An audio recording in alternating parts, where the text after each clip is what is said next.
Hello, House of Metamorphosis Tribe. Welcome back to another conversation where we're transforming the hairdressing industry from the inside out. And today I wanted to have a little chat about the dilemma that we seem to be facing with the new younger generation that are coming out of school and are socially inept.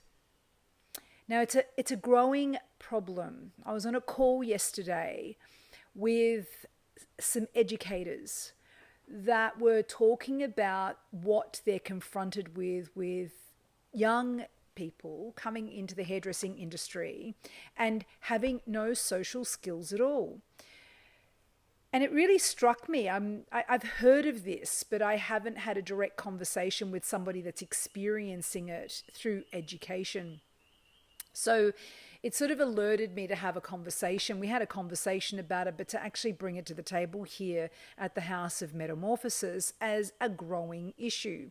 Now, apparently, some of the younger generation are not choosing the hairdressing industry because of the amount of social interactivity that they need to be confident in, to have.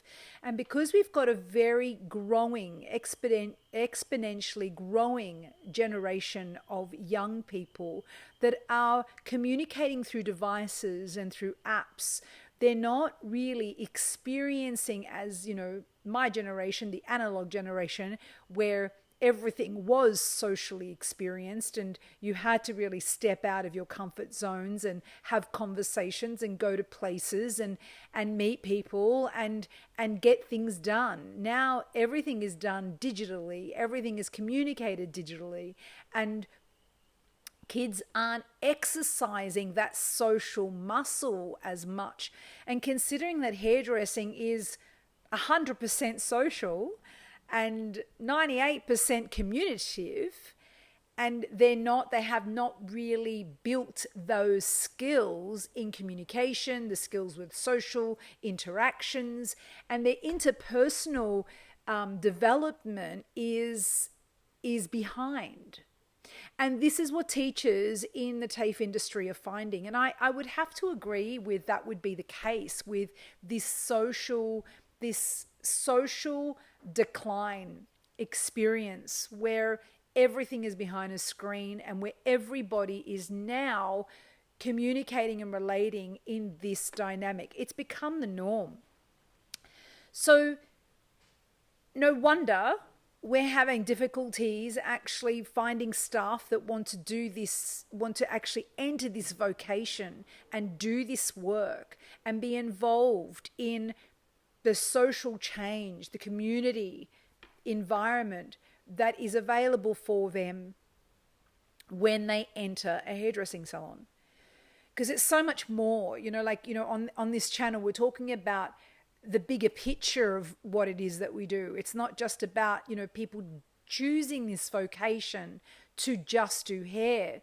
It's choosing this vocation to make a difference in people's lives. And that's the aspect that we're looking at this lens through, is that hairdressers really make a difference to people's lives. They really do. If we break down the psychology behind what we do and how we do it and really take a look at the fine details behind every single aspect of our job and what it entails, you will see that one of the biggest parts of things that we do with people is support them in evolving and transforming themselves. That's why people come to see hairdressers.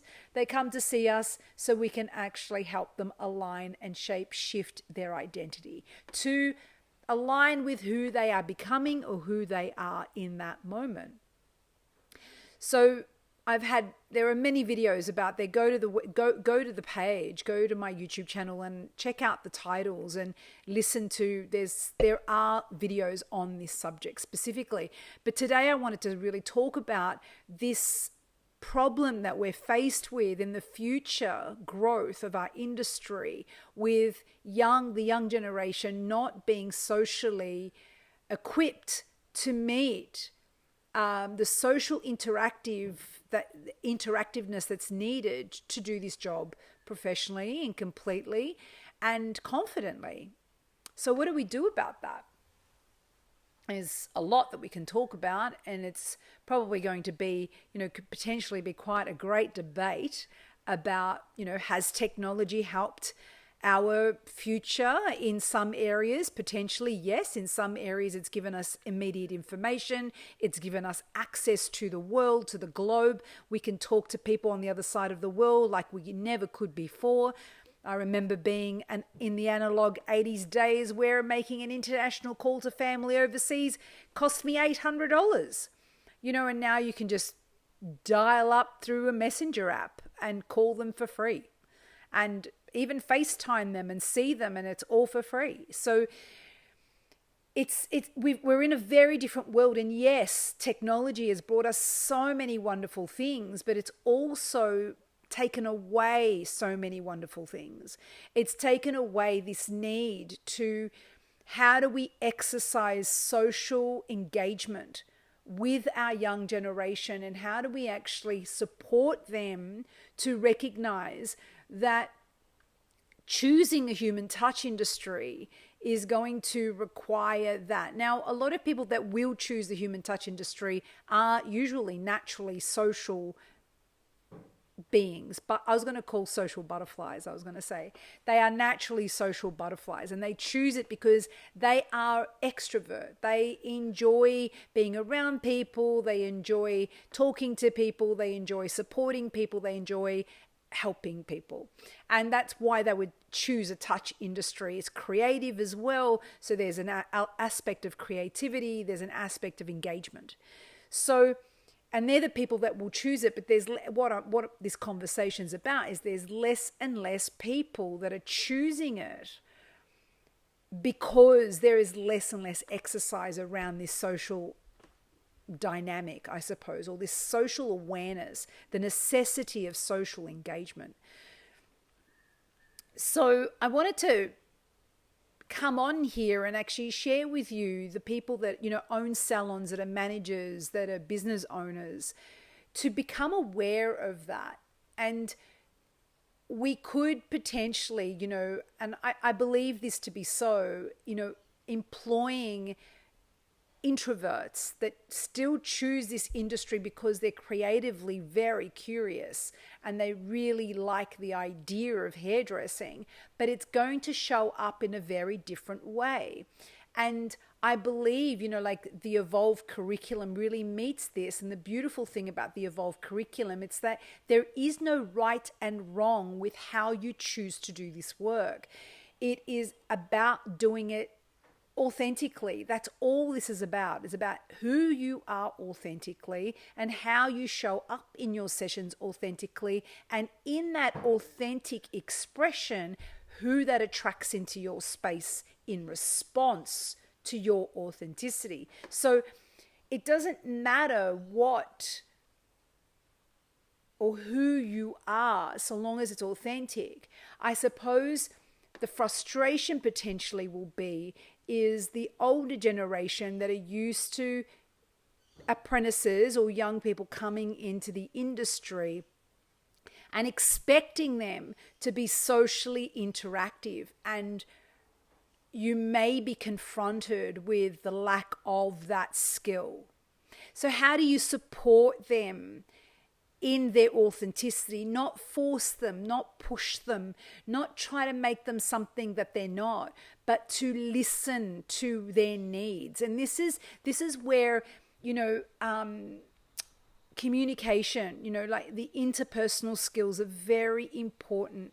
How you're present to each individual staff member, and how, as either a manager or an owner, how you take care of each individual staff member based on their authentic self.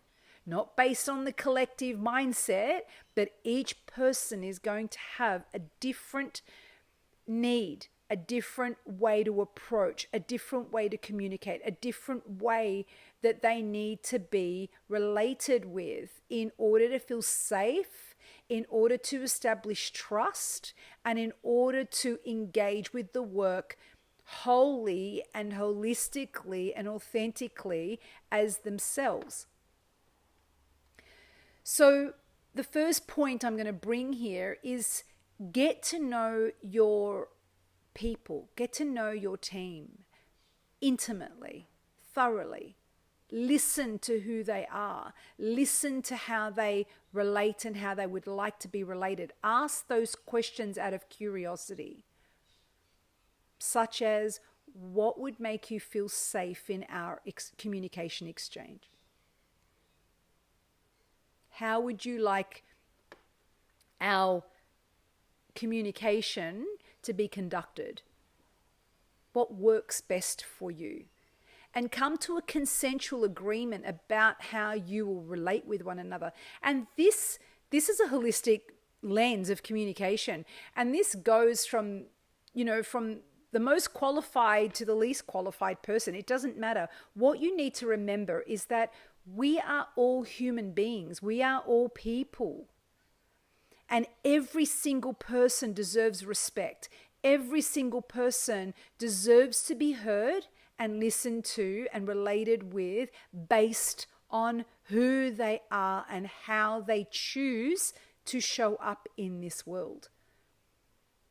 Trying to mold your staff, your team, especially your junior team, to become someone that you need them to become is going to become a detriment to your business in the long run, especially if you're running a holistic model, because what you're doing is you're creating cookie cutter models of like every single person that you're training is exactly the same. You're not identifying their gifts. You're not identifying their strengths. You're not identifying their qualities that they bring to the table that is unique to another person in your team. And we having this challenge that potentially we will be confronted with in the industry where, the younger generation are not as socially equipped as the older generation potentially are. It is going to be about, well, if we want to keep on building, if we want to keep on expanding, if we want to actually keep on growing this beautiful, wonderful industry, how do we do that? By meeting the current climate of what is available and what is the nature of the youth, the next generation that's coming through, and how they are as individuals and how they need to be worked with and supported and guided to find their own way on their path in their most authentic expression. This is what we're doing in the holistic model, where we're supporting the younger generation to come through to become the unique artist, master craftsperson based on their authenticity, not based on your idea of the kind of operator you want to have on the floor. That is an old patriarchal, sorry to say this, it's a very old hierarchical model. I need my staff to do this. Yes, there'll be a culture. Yes, there'll be a collective culture mindset, an ethos that the salon believes in together. But every person that comes onto that team will choose the ethos to be a part of because it's an extension of their own truth and authenticity. And they want to support the growth of this model, of this belief, of this culture. It's no longer, I've got to be better than the salon down the road. That mindset is gone. It's more about, well, this is what we believe in. This is the culture that we're building in our salon. And we want people that are interested in becoming a part of this culture.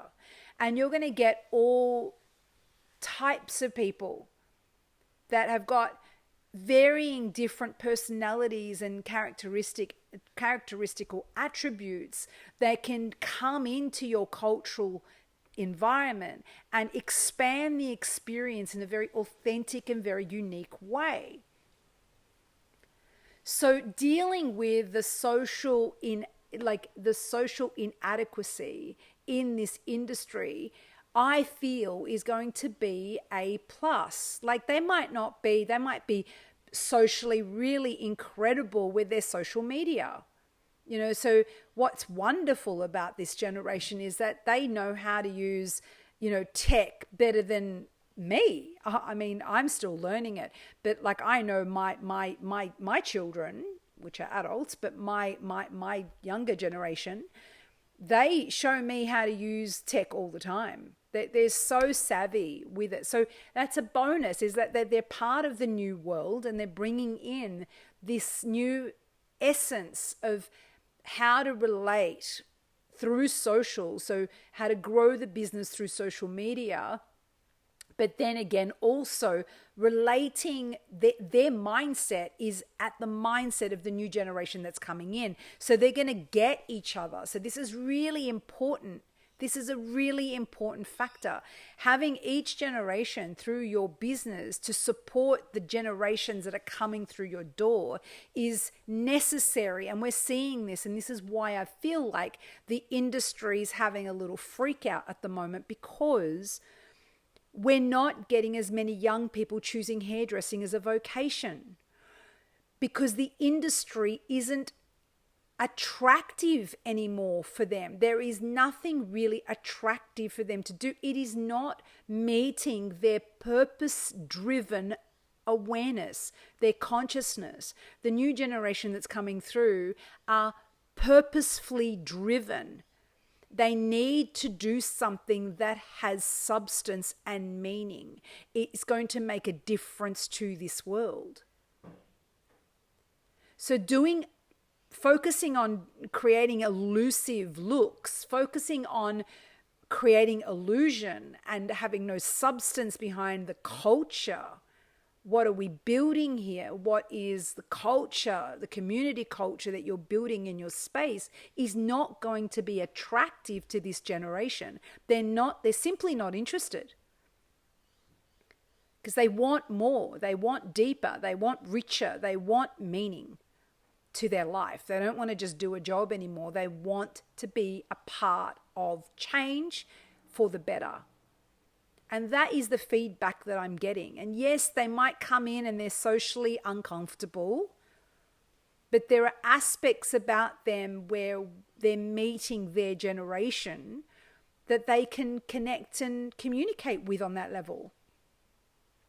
So I'm sort of coming on here, and yeah, it was potentially a conversation that was had, but I reflected upon it and did some journaling. And I just feel like it's a positive conversation, because let's look at the authenticity of this generation that's coming in and what they're bringing into our industry, and how can we honor and cherish and support the growth and the expansion of this new generation coming in. What are we offering them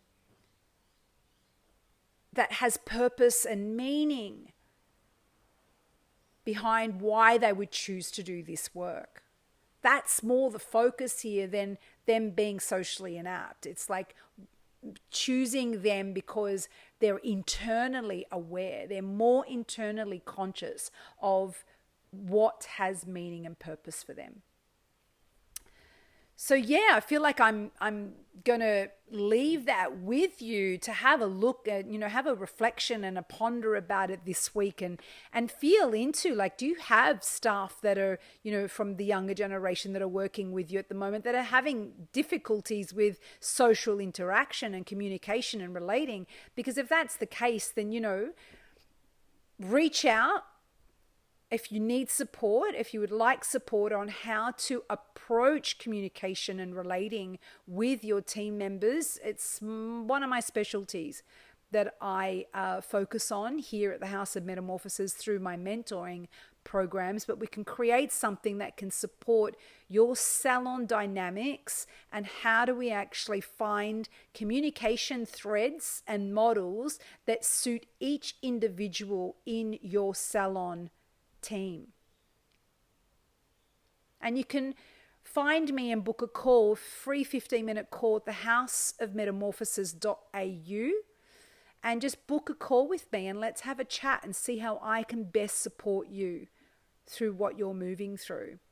Otherwise, please, if you enjoyed this video and valued the content that was shared here, please like and subscribe to this channel. Share this information in this video with people that you feel might get benefit out of it and will enjoy this kind of content and support. And the end of another call, the end of another video, and I look forward to seeing you all in the next one. Bye.